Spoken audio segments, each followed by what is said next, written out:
Yobe State Government has announced its readiness to reintegrate ex-members of Boko Haram who have undergone the De-radicalisation and Rehabilitation and Reintegration Program under Operation Safe Corridor.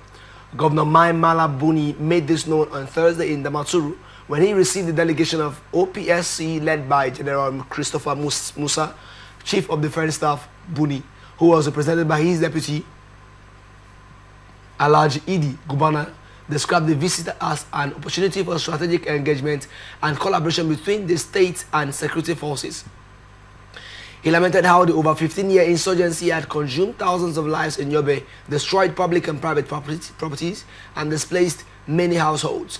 The governor said the state government had recognized that not all members of the terrorist group joined willingly, saying a non-kinetic approach offered a chance to salvage and reintegrate those who show remorse. The governor said 390 repentant insurgents, including 54 indigenes of Yobe, will be graduating from the DRR program between April 14 and 19. He said the state had put mechanisms in place through its Ministry of Humanitarian Affairs and Disaster Management to ensure effective reintegration.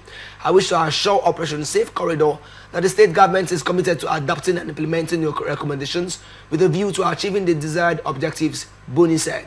The governor, however, expressed appreciation to President Bola Tinubu for his unshakable commitments to ending insurgency and major crimes through a multifaceted approach. Earlier, the CDS said the OPSC had developed a robust filtering system to ensure only genuine, repentant, and non-hardcore elements were reintegrated. The CDS also stressed the need for community involvement to sustain the reintegration process, noting that de-radicalisation was a continuous process that must be supported at the community level. Yobe State to reintegrate ex-Boko Haram members. You're asking me?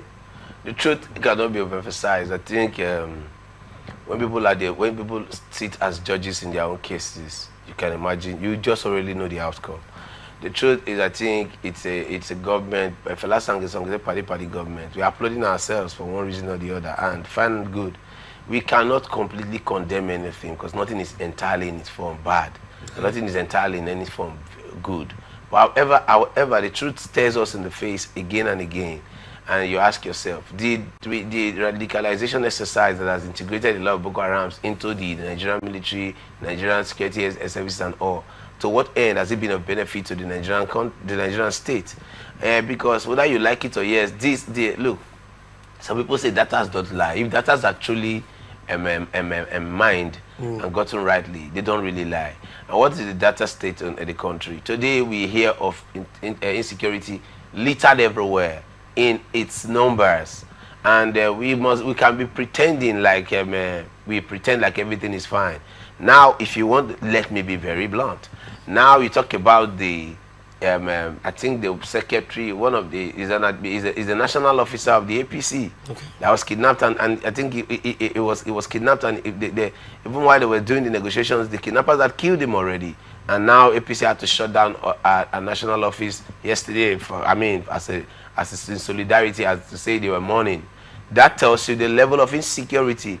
If somebody that is a national executive officer of the ruling party for the past 10 years is not safe, what happens to the average Nigerian? What is the security level of the average Nigerian? We can pretend for all we care. People will come out in the next minute when I leave the studio and tell you that in the United States a senior officer was shot or something happened. We want to make funny references and we just want to laugh over it and move on, because I do not intend to banter words with anyone.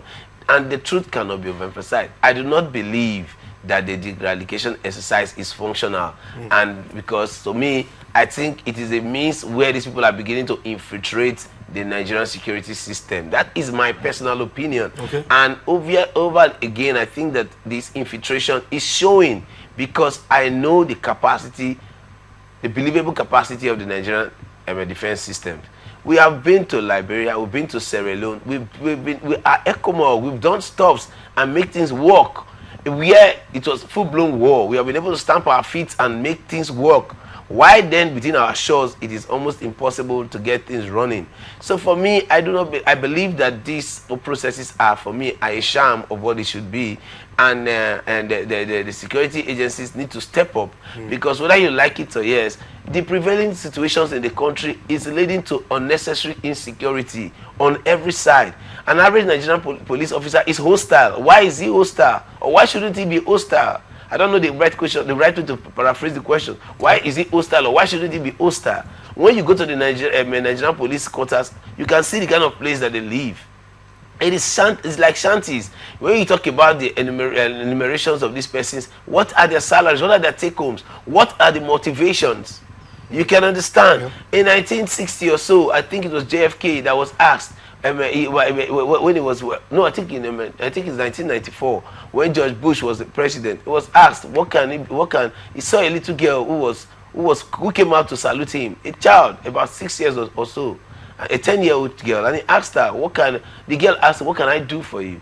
He said, when you see our gallant soldiers, appreciate them. That is a person, that is another. I'm just trying to tell you the mindset of leadership. Okay. What is obtainable. Now look at our security personnel. Some of them have come out to be bold enough to call on programs and let us know as activists that some of them are the ones that procure uniforms for themselves. What is the morale booster for these people to do the needful? And even when they want to do the needful, we keep on hearing they're classified. When we keep hearing that troops say they were sabotaged. Their moves are sabotage. Who's sabotaging who and how and why? Okay. If the Nigerian Defense headquarters could be ransacked and generals, brigadier generals carried away, kidnapped, where else is safe? If the defense headquarters, where everybody should be organized and tension should be, the site of the place should be whatever it is, where else then is safe? So we can pretend we can pretend for all there is about security, applaud the presidency and the government, say, the robust. What is robust about the approach to security, insecurity in the country? Is it a one-sided approach to insecurity issues? Now today we're talking about the matters or the issues that took place in Edo State, in Urum in Edo State. Yeah. We forget so quickly what transpired in Sokoto State about the life of a Deborah Samuel. Today, that case is completely thrown from the window. Nobody knows what is transpiring there. We talked about the Supreme Court at the level of Supreme Court sentencing somebody to death for killing a terrorist. After many years, on the grounds of the fact that, the person had the opportunity of holding down the terrorists. Oh, come on, judgments of technicalities here and there. What is the safety in the country? And from the other news, marrying it to this one, why would someone who has an opportunity to flee for a better life, supposedly better life, not take that as the only option? Every Nigerian that has 6 million naira in his coffers is already thinking of moving out of the country, and the leaders are not concerned. They are not perturbed. All they care for us, we just feel that governance is failing, and something has to be done. For me, the radicalization of insurgents, yes, it can be radicalized, but I think a better approach to their integration should be applied, because their integration to the system, I think it is costing more harm than good for the system. What better approach would you suggest could be looked into? The better approach is very simple and straight. You're a terrorist. Other nations don't negotiate with terrorists. Okay. Terrorism is different from freedom fighting, because it's very easy for people to start making references to they were once they are like militants in the Niger Delta region. The truth is, we can play to the gallery and want to be politically correct, but the reality is what it is. Terrorists are terrorists. Okay. And once someone has decided that taking human life is the only thing he or she wants to do, I think there should be an approach to it by international laws.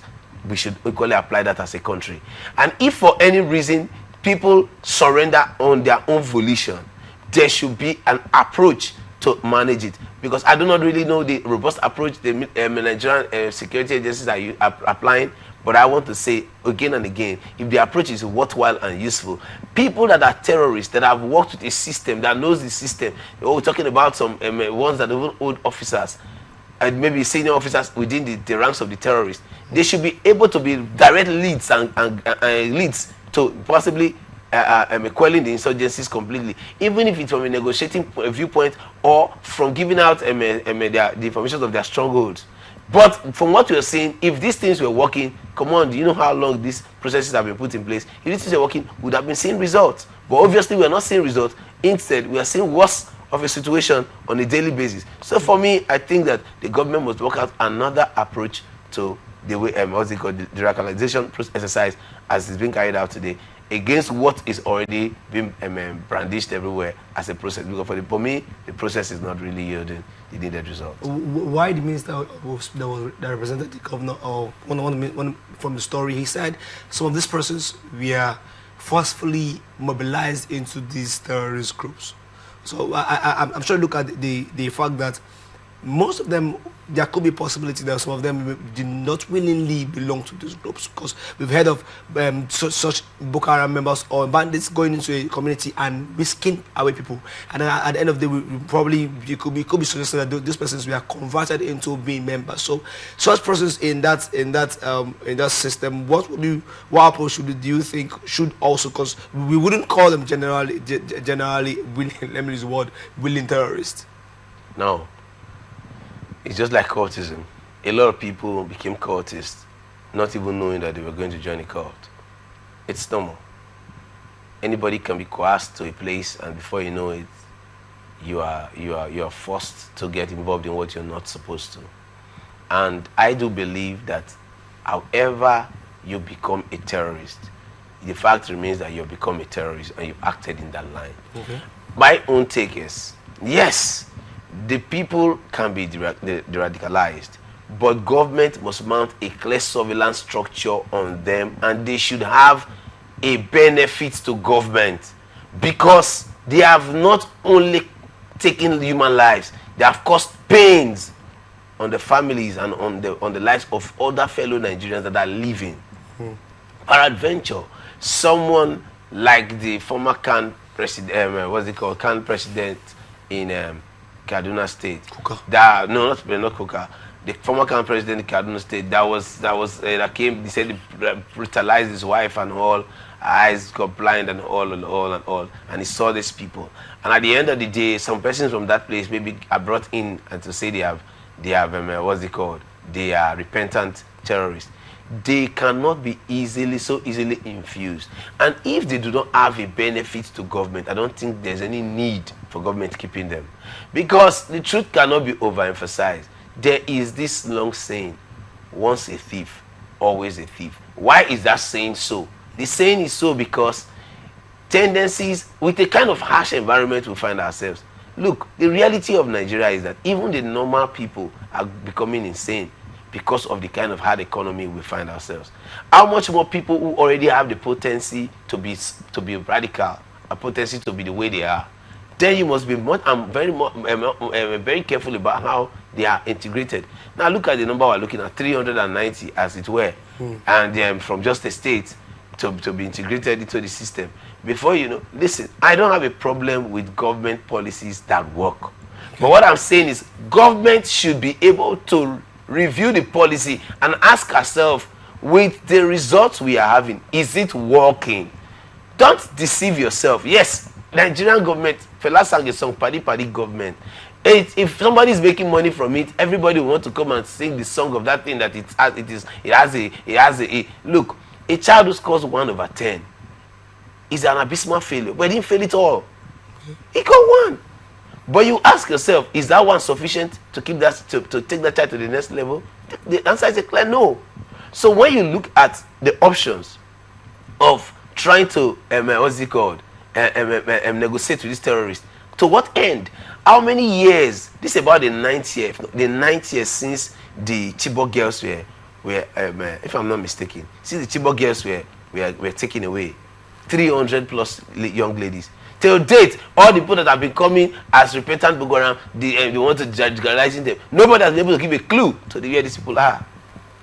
What are the people that went to went to kidnap the other schoolboys? Serious flashpoint of events that raised up international discourse. The people that are coming to say they are being radicalized or they are being repentant, have they been able to give a lead?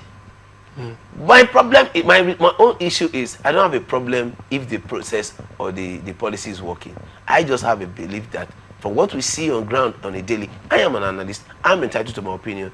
Yes, That is my right. And that's what I'm saying now. That for me, it's not working. And if it's not working, it should be reviewed.